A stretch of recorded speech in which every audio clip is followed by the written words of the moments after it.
हरे कृष्ण पुंडलिक वरदेवा विठ्ठल श्री ज्ञानदेव तुकाराम पंढरनाथ महाराज की जय.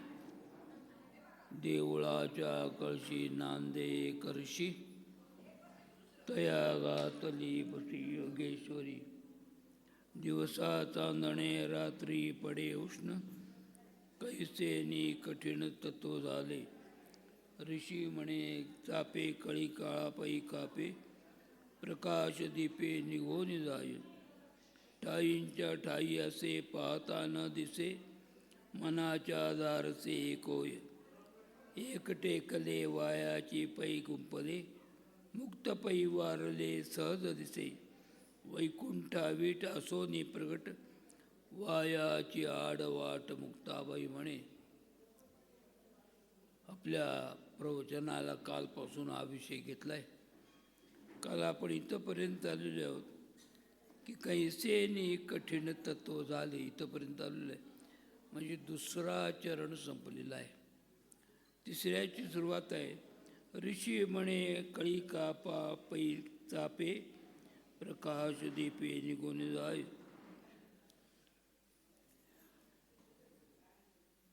ज्ञानेश्वर महाराजांनी ही जी उत्तरं दिली आहेत तेवढी वैशिष्ट्यपूर्ण आहेत की या भक्तिशास्त्रामध्ये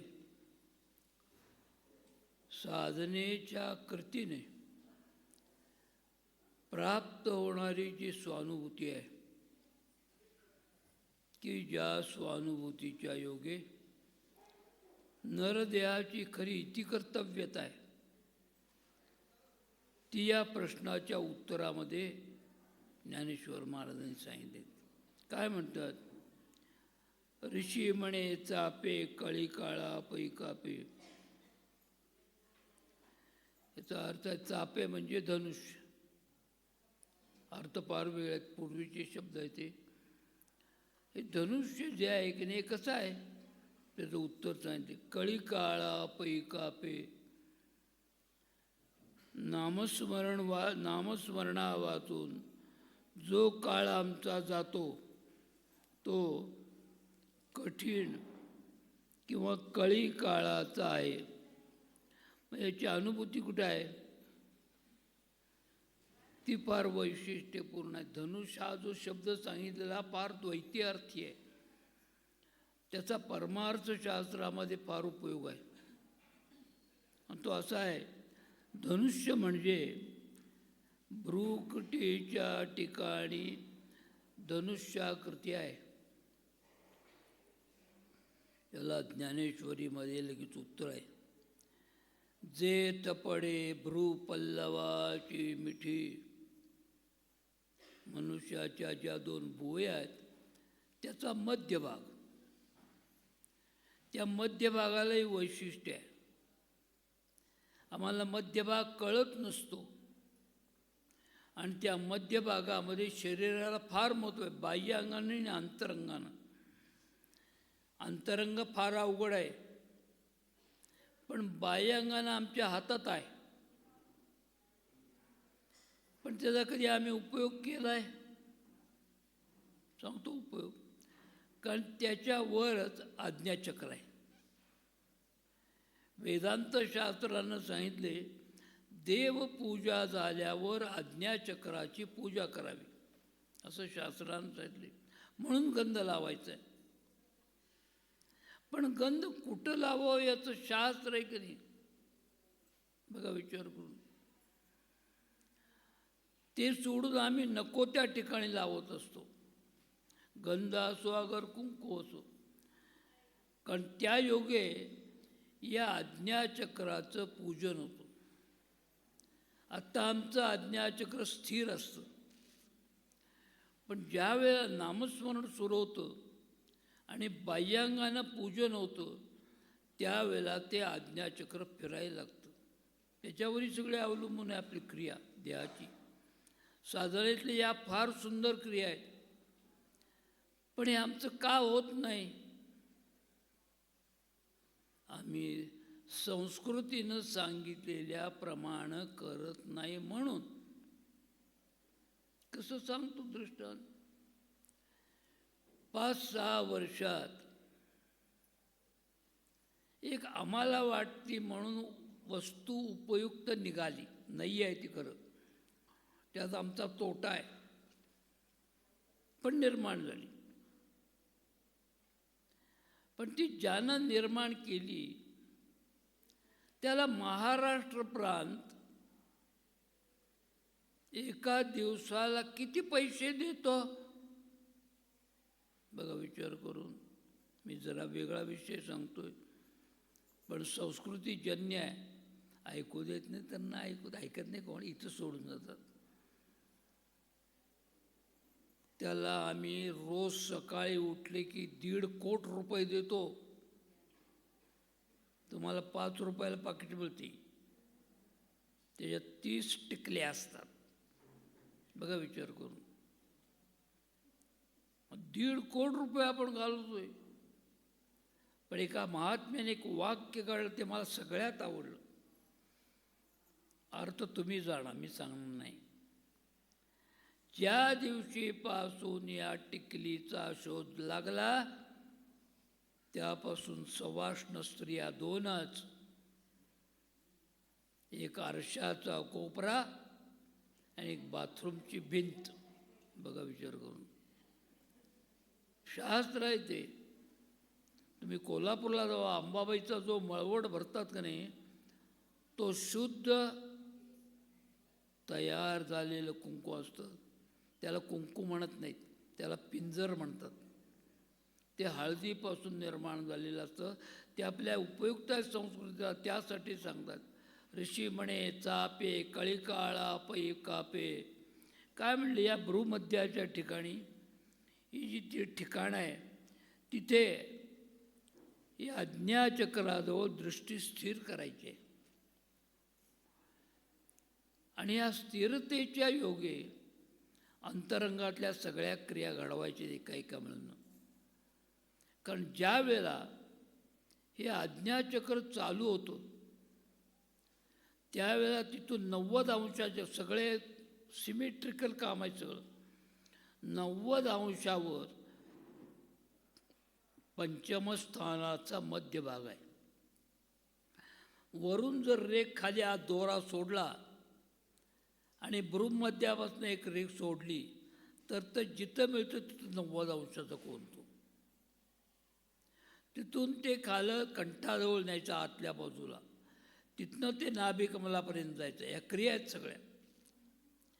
पण ह्या ज्या क्रिया आहेत का नाही, म्हणून 3ऱ्या अध्यायात मी काल एक ओवी सांगितली होती की ते क्रिया जाता गवे.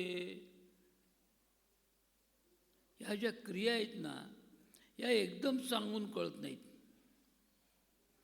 त्या ज्या ज्या वेळेला साधक त्या जागेवर येतो, म्हणजे कृती करायला लागतो, त्यावेळेला सद्गुरू एक एक क्रिया सांगतो. मग त्या क्रिया करीत राहिला की या शरीरातली खरी मजा अनुभवायला मिळते.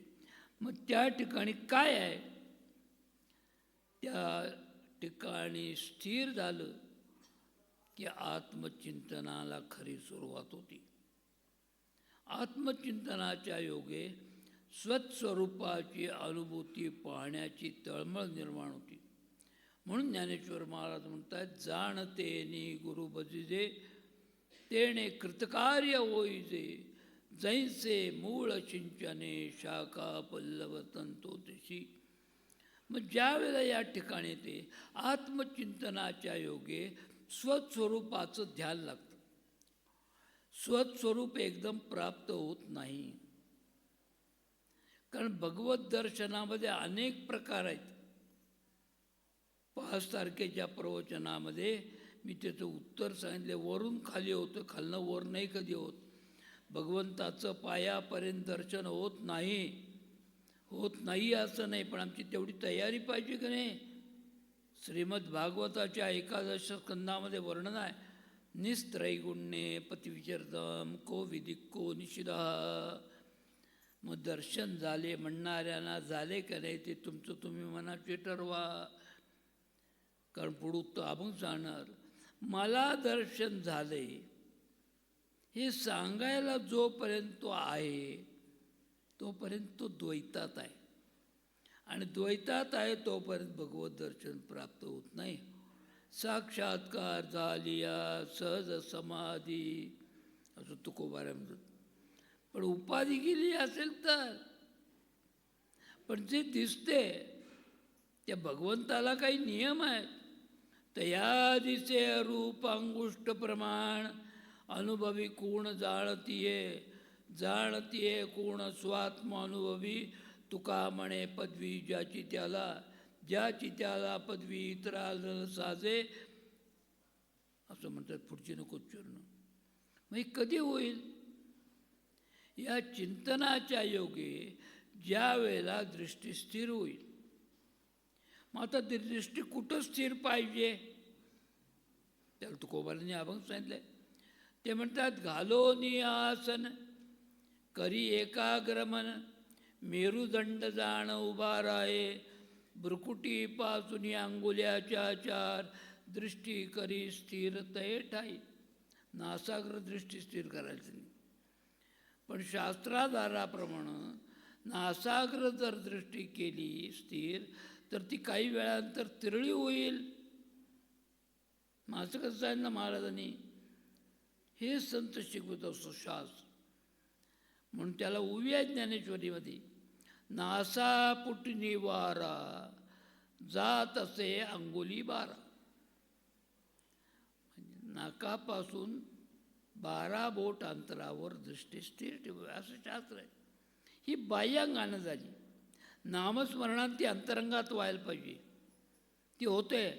त्याला तुकोबारांचा अभंग आहे, उफराटी दृष्टी लावो निया दिली, प्रकाशाची केली भेटी जेणे, अंधारात पाहता उजेड दिसतो, हर्ष बहुत होतो हृदयाबाजी. मग ही 12 बोट आत गेली की पंचमस्थान येतोय. पंचमस्थानापासून सगळी या क्रिया आहे त्या, पण ती एकदम जात नाही, कारण त्याच्या अगोदर 4 स्थान आहेत. मग 4 स्थानावर दृष्टी स्थिर होणं महाअवघड आहे. प्रथम, द्वितीय, तृतीय, चतुर्थ. कारण चतुर्थ स्थानावर दृष्टी स्थिर करायला गेली की ती एकदम षष्टम स्थानावर जाते. पंचमाला मागं आणायची ती. अर्थात या पुढच्या क्रिया आहेत, एकदम सांगून समाजात काय उपयोग नाहीत. संप्रदायाचं ते शास्त्र आहे. या सगळ्या क्रिया म्हणजे याची सगळी अनुभूती दासबोधात आहे, पण अमुक ठिकाणी आहे असं कुठंही सांगितलं पण आहेत. पण तेवढ्यासाठी दासबोधात चिंतनाचा विषय आहे. ज्ञानेश्वर महाराजांनी सगळं ज्ञानेश्वरीत सांगितले. नाथ महाराजांनी त्याच्या अगोदरपासून भागवतात सांगितले की मनुष्य देह बनतो कसा आणि आतल्या क्रिया होतात कशा, हे सुद्धा दासबोधात आहे. म्हणजे पहिल्या दिवसापासनं गर्भधारणेच्या नाथाने वर्णन केले. मग ही अनुभूती आम्हाला कधी येणार? आम्ही बाह्यांगाने फक्त विचार करतोय. प्रमाण सांगतो ज्यातले नाथाने सांगितले, गर्भधारणा झाली, तो आतला गोळा कधी फिरायला लागतो? बघा विचार करून. पुरुषांना कळणार नाही, स्त्रियांना कळेल. केव्हा फिरतो? शास्त्र पहिले 2 महिने फिरत नाही, तो जसाच्या तसाच राहतो. 4थ्या महिन्यानंतर त्याची गती खरी सुरू होती, आणि ज्या वेळेला गती सुरुवात होते त्यावेळेला एकेका अवयवाची प्राप्ती होत असल्याचं नाथ भागवतामध्ये स्पष्ट सांगितलेलं नाथ महाराजांनी. ह्या सगळ्या आंतरक्रिया नाथ महाराज शिकवत आहेत. पण त्यासाठी आमची पहिली बैठक तयार पाहिजे की नाही साधनेची, ती मुक्ताबाई शिकवतात. ते म्हणतात, बाबा रे, ज्या वेळेला आत्मचिंतनामध्ये साधक स्थिर व्हायला लागतो, पण कसा? त्याला कठीण काळ म्हणले. का म्हणलं कठीण काळ? तर ही तयारी एवढी सोपी नाही आहे. त्याला नित्यनियम असावा लागतो, आणि आमचा नित्यनियम नसतो. बघा विचार करू. कारण नित्यनियम होण्यासाठी अंतरंगामध्ये आवड पाहिजे की नाही? आणि अंतरंगात अंतरीचे धावे स्वभावे बाहेरी, धरिताई पर्यावरणास तुकोबारा सांगतात की नाही? दृष्टांत तो पटेलाचा. या ज्या म्हाताऱ्या बायका असतात का नाही, त्या घरात फार त्रास देत असतात सुनेला. मी सत्य सांगणारा माणूस आहे. मग तो घरात त्रास, तो एक 10 दिवस तरी कटकट कमी होऊ दे म्हणून सज्जनगडावर पाठवतात. आणि खोलीत जे घरात असतं तेच त्या खोलीत असते. इतका आवाज येत असतोय खोलीत बायका या भांडायला लागल्यावर शेजाऱ्याला कंटाळा आला पाहिजे. अरे ज्या स्थानावर आपण आलोय तिथं सत्यता पाहिजे का नाही? काही फार अवघड आहे. मी 40 वर्ष अनुभव घेतोय. आता तरी सगळ्या खोल्या आहेत, त्या खोल्यात सुद्धा अनुभव आहे. मला सांगावं लागतं काही वेळेला जाऊन की अरे आपण कशासाठी आलो इथं. समर्थांची उपासना करा, आमच्यासाठी उभा केलाय की त्याला. त्याजवळ बसा, एक 10 मिनटं चिंतन करा. नाही होत. हा कळी काळ बघा विचार करून. कारण आमच्या समोर जी खोली आहे, बायका इतक्या भांडतात, त्या सुना नातू सगळे आहेत. एवढे भांडतात की दार लावलं तरी आत ऐकायला येते. मग आम्ही आलोय कशाला इथं? ते घरात चालते मागील पानावरची बेरीज पुढील पाने. अरे इथं चिंतनासाठी आलोय की ज्या समोर आपण इतकी वर्ष इथं येतोय. मी 48 सालापासून येतोय. आता तर अध्यक्ष आहे म्हणून कायम सारखं यावं लागतं. सज्जनगडाचं क्षेत्रफळ किती आहे बघा विचार करून. सज्जनगडाचं संपूर्ण क्षेत्रफळ आहे 2.5 किलोमीटर. या 2.5 किलोमीटरवर इतके समर्थ फिरलेत की ती सगळी जागा इतकी पवित्र आहे की त्या जागेवर उभा लागल्यावर आपली अंतर्वृत्ती स्थिर व्हायला पाहिजे. इतकं इथं याने करून ठेवलंय. मग आम्ही काय करतोय महाराज? हा कळी काळ. मी कशासाठी सांगितले? हा कळी काळ म्हणजे काय वेगळा नाही. हा कळी काळच आमच्या आयुष्यातला तेवढा काळ फुकट गेला आहे. काळ सार्थक केला त्याने. तुकोबारा म्हणतात काळ सार्थक केला त्याने, मनी धरिला विठ्ठल. एवढ्यासाठी तर आपण आलोय की नाही? चिंतन किती करतोय बघा विचार करून. मी परवा दिवशी एक दृष्टांत सांगितलं आहे की आपण सज्जनगडावर दासबोध पारायण करायला येतो. मी अनेकांना विचारलं काय माझं? हो म्हणले, कायम रोज वाचतो एक समाज तरी. मग तुम्ही येताना दासबोध आणला नाही म्हणजे वाचत नाही. इथं आला तिथलाच घेतो आणि इथंच ठेवतो. मग पारायण काय करतो? हा कळी काळ. मी पटवून देतो कळी काळ कुठं आहे तो. हा काळ आमचा वाया आहे. घटका गेली, पळे गेली, तास वाजे जणांना, आयुष्याचा नाश होतो रामकारे म्हणाना म्हणतात समत. 1 प्रहर 2 प्रहर 3 प्रहर गेले, विषयाच्या संगा माझी 4 प्रहर गेले. 24 तास असेच जातात. मग स्मरण कधी? तो कळी काळ कापून टाकला पाहिजे म्हणतात. मग महाराज कधी म्हणतात कधी काढता येईल? तर एकच आहे, ज्या वेळेला ही चाफेकळी आम्हाला दिली आहे, आमची नाही आहे, रेल्वेचं इंजिन गेली. चाफेकाळी या शब्दाचा अर्थ आहे आणि धनुकृती जिथं आहे तिथं त्याचा अग्रभाग आहे. समर्थ मुक्ताबाईंनी सांगत असताना एवढं वैशिष्ट्यपूर्ण आहे. हे चाफी कळासारखं वर आहे आणि त्या ठिकाणी या आज्ञाचक्राची सुरुवात आहे. तिथून वरपर्यंत म्हणजे भ्रुकुटीच्या मध्यभागापर्यंत त्याचा जागा आहे. ते स्थिर आहे, ते फिरवायचं आहे, फिरत राहिलं पाहिजे. तर त्याची परमार्थशास्त्रातली अनुभूती आहे. मग ती होण्यासाठी आम्ही तिथं स्थिर राहायला पाहिजे की नाही? मग ते कधी होईल? त्यासाठी दृष्टी स्थिर पाहिजे, नासाग्र दृष्टी पाहिजे. मग नासाग्र दृष्टी कधी होईल? करत राहिला तर.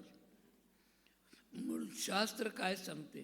स्मरण देव, स्मरण देव, स्मरण देव जाणा.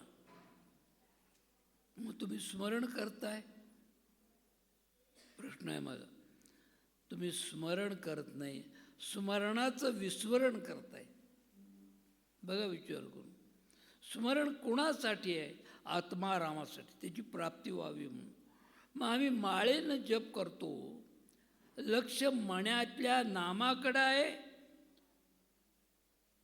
का मणी कधी संपतात याकडं लक्ष आहे? मी दृष्टांत सांगतो.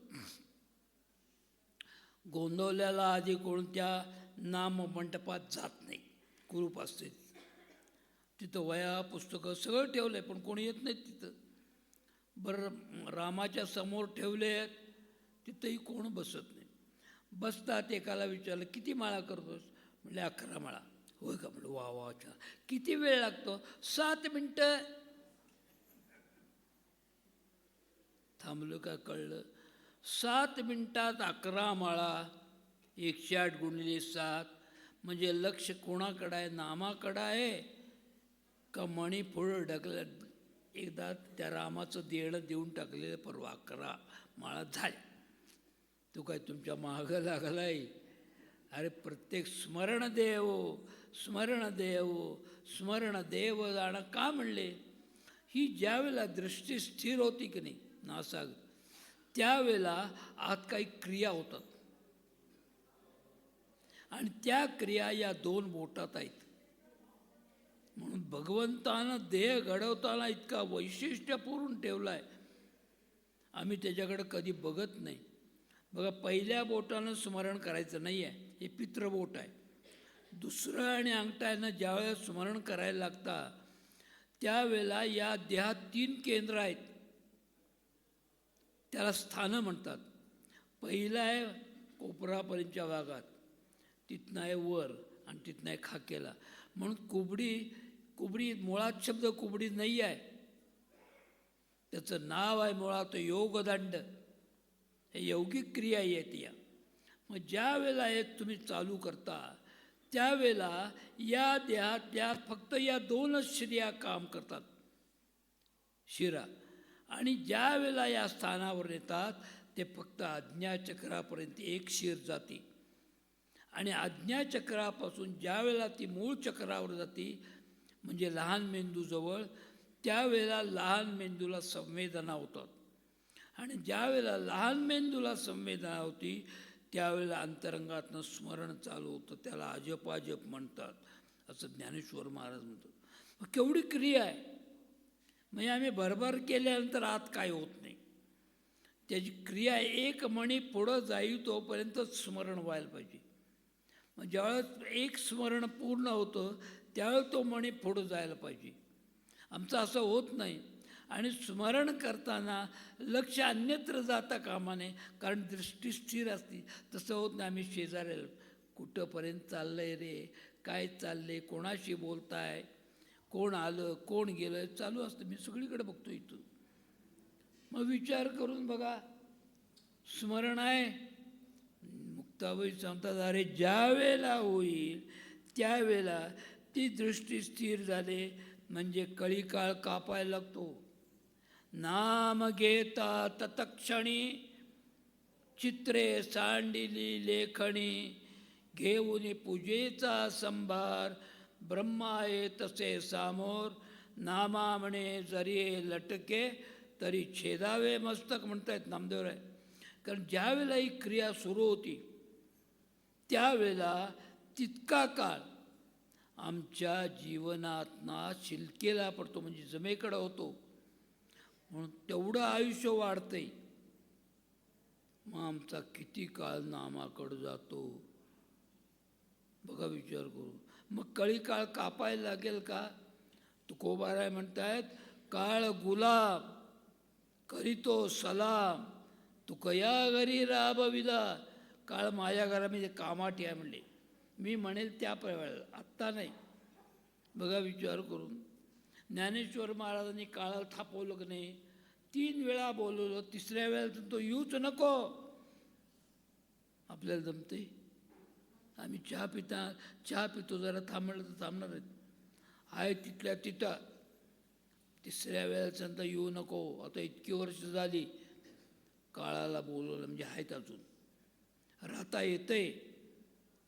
अन्न पाण्या वाचून, श्वासा वाचून राहता येते. हे सिद्धांत आहे. कारण ती क्रिया या पंचम स्थानावर आहे. ज्यावेळेला तो एक श्वास स्थिर करण्याचं ज्ञान प्राप्त होतं त्यावेळेला लावी मग हे शरीर राहू अथवा जाऊ असं माऊली म्हणते. ती अनुभूती आहे. मग ही घेण्यासाठी काय केलं पाहिजे? संतांनी त्याला मार्ग सांगितले. ते म्हणतात त्याला एकच मार्ग आहे, सतत नाम गाई. गुरुचे सतत नाम गाई. सद्गुरूंनी नाम फक्त गा. कसं गा? तर चढून मेरूवर नाम बळाने अभंग तू होई. हा मेरू पर्वत चढायचा म्हणजे काय करायचं आहे? श्वास वर न्यायचा गतीनं. म्हणून ज्या गतीनं वर नेला त्या गतीनं खाली यायला पाहिजे. आमचं तसं होत नाही. आम्ही मिनटात जरी 10 घेतला तरी 8व्या वेळेला तो भस्निशी निघून जातो. म्हणजे 2 देहात आहे. आम्ही काय करतो, आमचा श्वास गुदमरायला लागेल म्हणून निसर्गातनं 2 जादा मागून घेतो. मग जेवढा मागतो तेवढं आमचं आयुष्य कमी आहे. तो आत आहे, तो बाहेर येई तोपर्यंत स्मरण पाहिजे. सतत नाम गाई करता येते. सतत नाम गाई गुरुचे सतत नाम गाई. सम करोनी रविशची दृष्टी नासिकाग्र नाही. सम म्हणजे काय? ज्ञानेश्वरी तर उभी आहे. समबुद्धी घेता समान श्रीहरी शमदमावरी हरी जा. समगती पाहिजे. 10 घेतला तर 10 जायला पाहिजे. ही फार अवघड नाही. 8 दिवसात ती क्रिया जमवता येते. पण तेवढा बस आमच्या समोर पाहिजे की नाही सत्गुरू करून घ्यायला. त्याचेही काही नियम आहेत. तितक्या वेळातच ते करावं. ते केव्हा करावं, कसं करतो शास्त्रज्ञाला. हे ज्या वेळेला होते त्यावेळेला काय होते? अग्रावरी पा नील बिंदू तो तल्लीनची होय. त्यावेळेला या अग्रावर परब्रह्म स्वरूपातलं तिसरं दर्शन प्राप्त व्हायला लागतं. पहिल्यांदा रेणू, अणू आणि परमाणू. परमाणूच्या पुढं बिंदू दर्शन आहे. त्या बिंदू दर्शनाची अनुभूती यायला लागते. बिंदू दर्शन केवढं आहे? सुईच्या अग्रावर मातीसुद्धा जास्त असते. इतकं सूक्ष्म आहे. पण ते स्वयंप्रकाशी असल्या कारणानं साधकाला ते साधनामध्ये दिसायला लागतं. ते दृश्य देखताची दिठी आत्मयासी पडे मिठी आपुले आपण सौख्य गोटी. संत संदारे आत्म्या स्वरूपाची अनुभूती तुझ्या देहात घे, बाहेर कुठं निघालात. मग त्यावेळेला काय होतं? अभिनव रंगी रत्न मौतिके ढोल देती पाय. निरनिळ्या रंगाची अनुभूती प्राप्त होते. भगवंताला किती रंग प्रिय आहेत. पीतम शुभ्रम ताम्रम नीलम धवलम श्यामम अभिनव नवरंगम भज सद्गुरुराजम भज श्री गुरुराजम त्यज त्यज भवजंजालम माया गुणशीलम. या रंगाची अनुभूती प्राप्त करता येते. मग रंग कसे असतात याची एक ओवी ज्ञानेश्वरीत सांगितली. ज्ञानेश्वर महाराज म्हणतात, सकाळच्या सुमाराला सूर्यनारायण पृथ्वी म्हणजे पूर्व दिशेला यायला किती वेळ लागतो? त्याच्या वेळेच्या वेळेला 8 मिनिटं लागतात. हा ज्ञानेश्वरीत होईल. मग त्याच्या अगोदर काय होतं? पूर्व दिशेला 3 ओव्या आहेत फक्त. दुसरी ओळ पूर्व दिशेची रावळी असं माऊली म्हणते. मग या ज्या वेळेला सूर्यनारायण उदयाला यायच्या अगोदर 8 मिनटं, जो हा पूर्व भाग कसा असतो? सूर्ये अधिष्ठिली प्राची जगा राणी व देसाची. म्हणजे हे रंग दिसत असताना पूर्व दिशेला ते एकात एक मिसळलेले असतात. पण अभिनव रंग आहेत की नाही. मग या रंगाची खरी अनुभूती अंतरंगात यायला लागते. तेवढी तयारी व्हायला लागली. आणि ज्या वेळेला ही यायला लागती त्यावेळेला गोपालनाथा भरो निवरला अणुरेणू ठाई. गोनाम इंद्रिय यांचं पालन करणारा आत्माराम त्याचं हे मूळ स्वरूप दिसायला लागल्यानंतर काय व्हायला लागतं? अणुरेणू ठाई सर्व व्याप्त असलेल्या त्याची अनुभूती घेता येते. त्याला आधार पाहिजे. मुक्ताबाईंचा अभंग आहे. त्या म्हणतात की मुंगी वाळवंटी जाय, वाळवंटी साखर खाय असंही म्हणतात.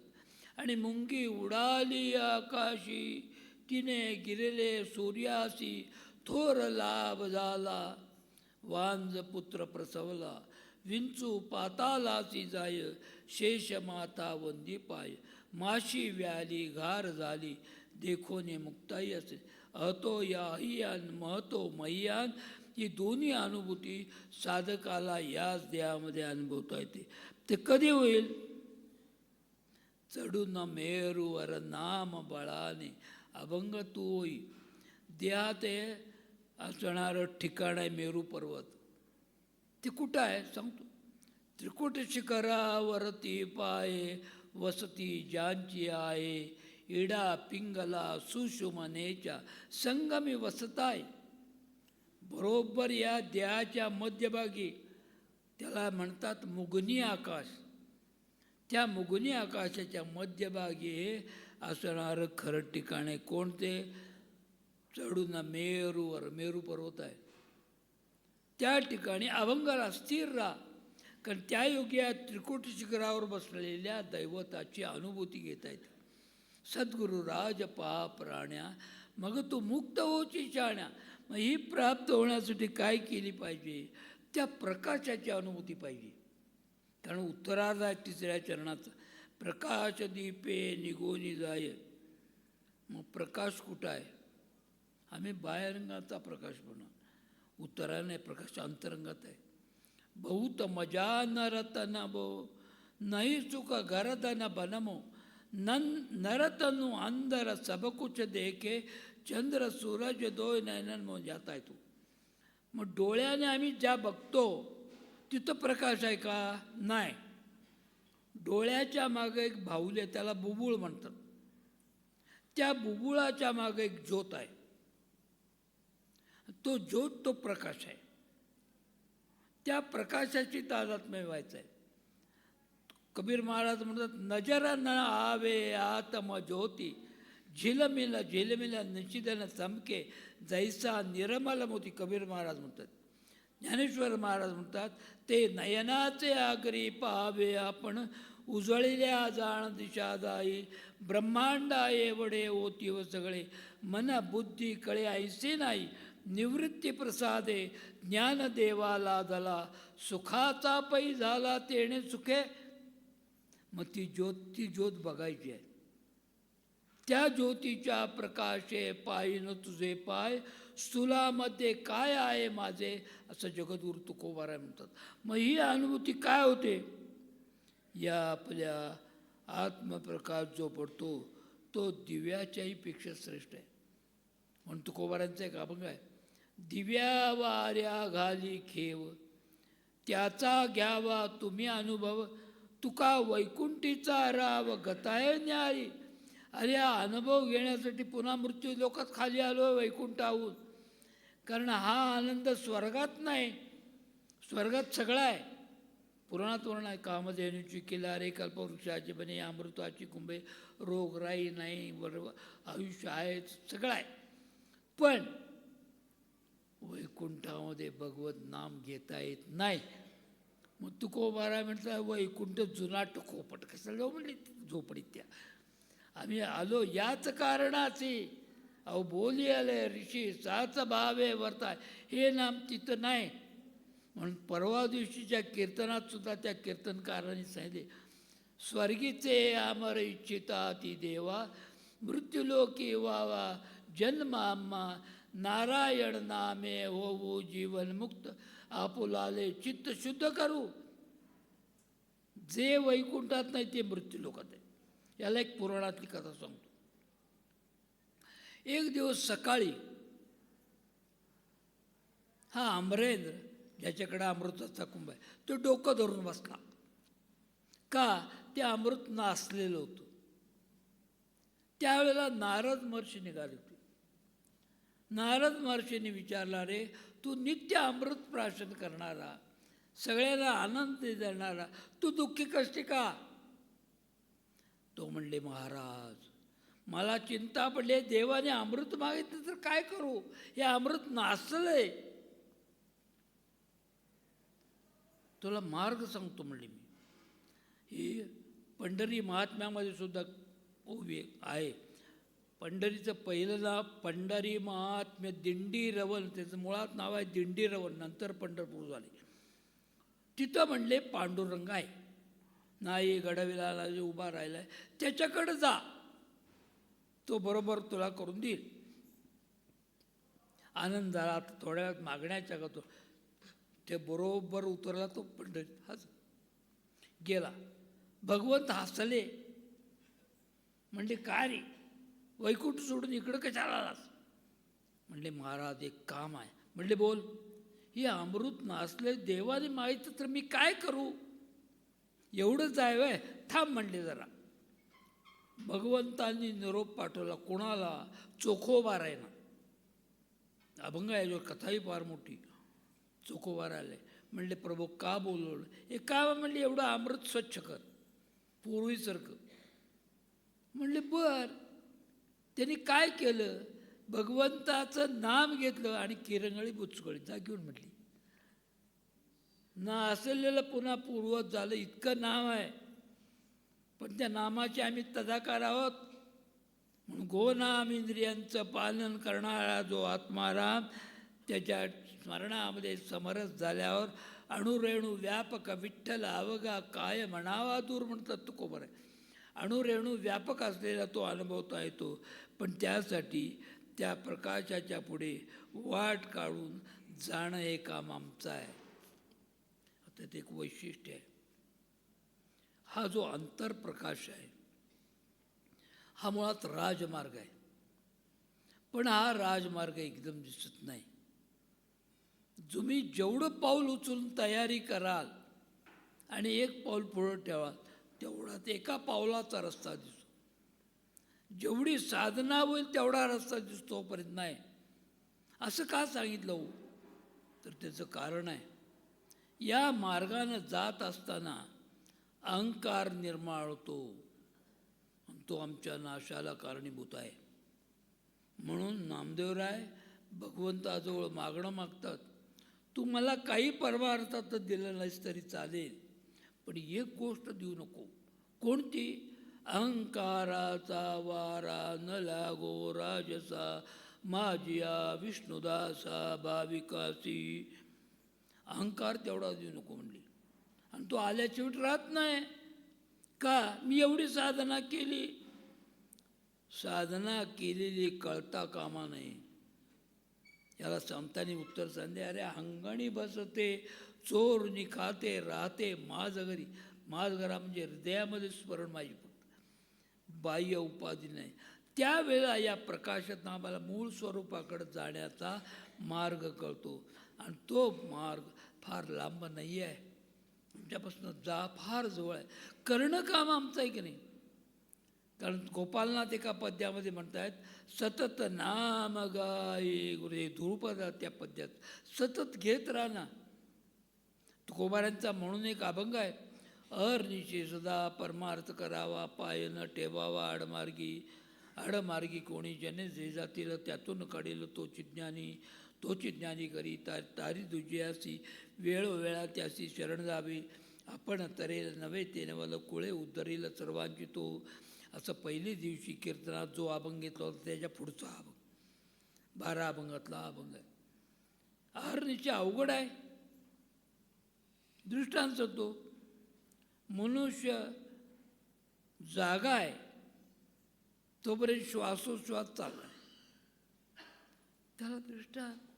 आपण रात्रीचं जेवण झालं आणि खोलीत गेलो. मंचकावर पोडताना विचार केला, उद्या सकाळपर्यंत आपल्याला काय काम आहे. म्हणले काय नाही. खोलीतला दिवा बंद केला, खोलीत अंधार झाला. आम्ही पडलो.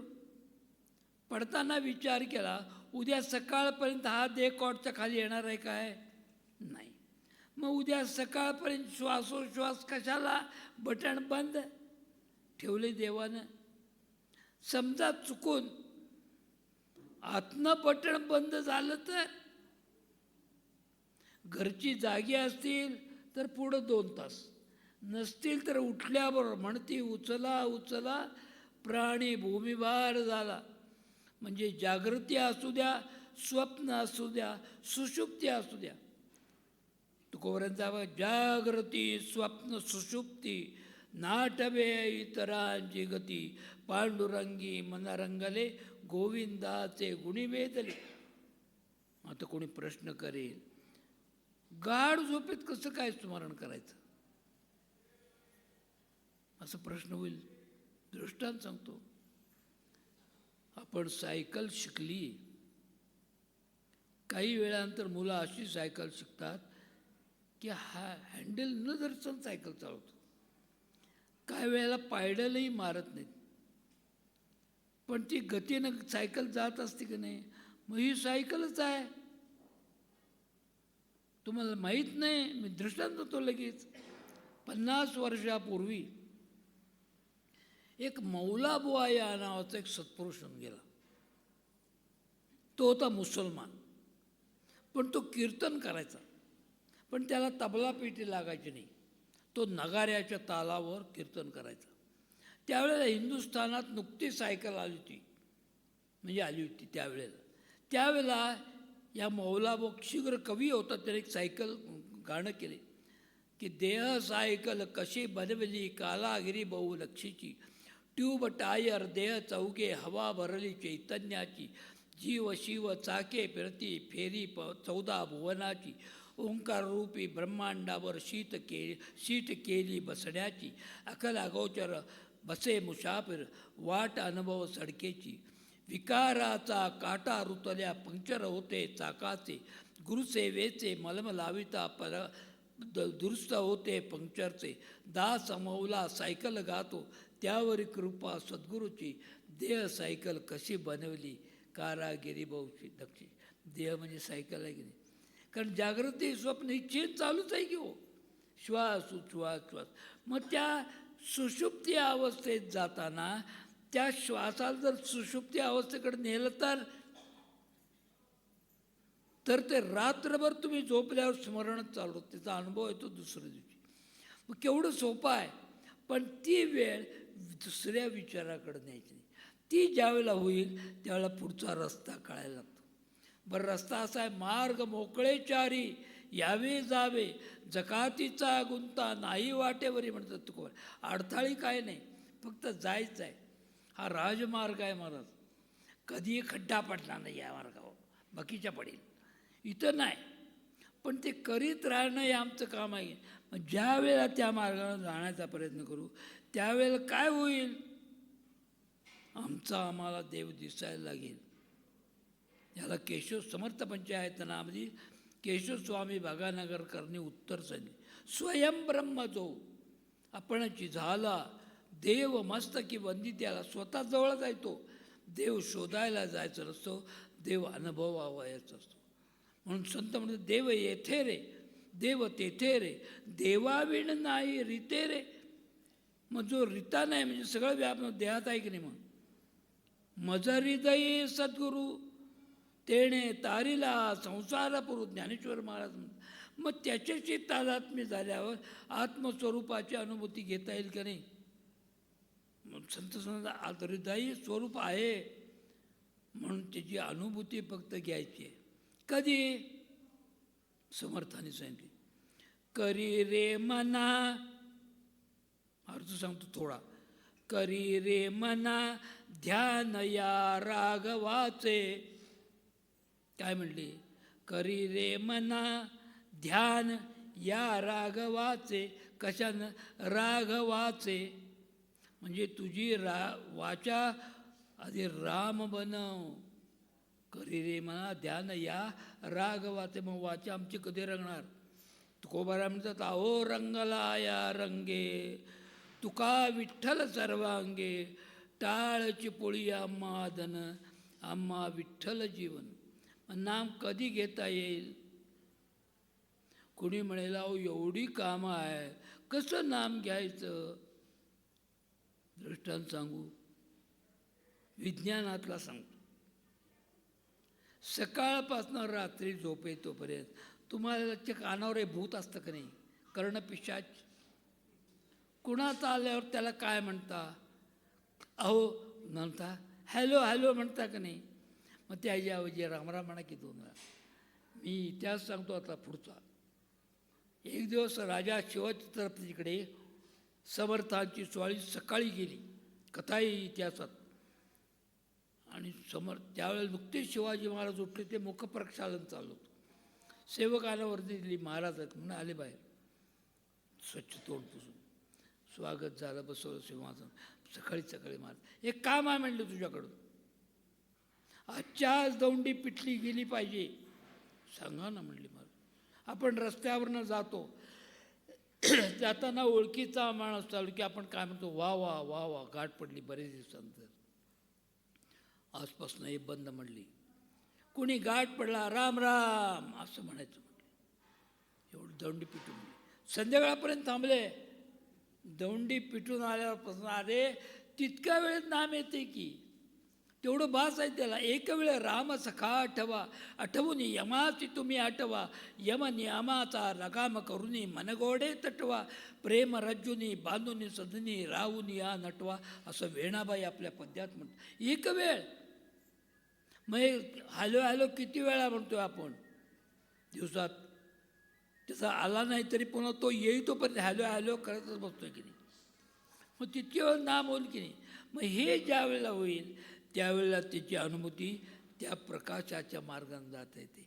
म्हणजे याच देई याची डोळा पाहिन मुक्तीचा सोहळा, ही अनुभूती घेता येते. ती ज्या वेळेला प्राप्त होते त्यावेळेला मुक्ताबाई पुढं म्हणतात की बाबा रे काय होईल?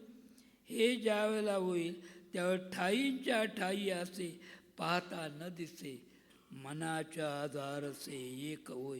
या 4थ्या चरणाचा विचार उद्याच्या कीर्तनी.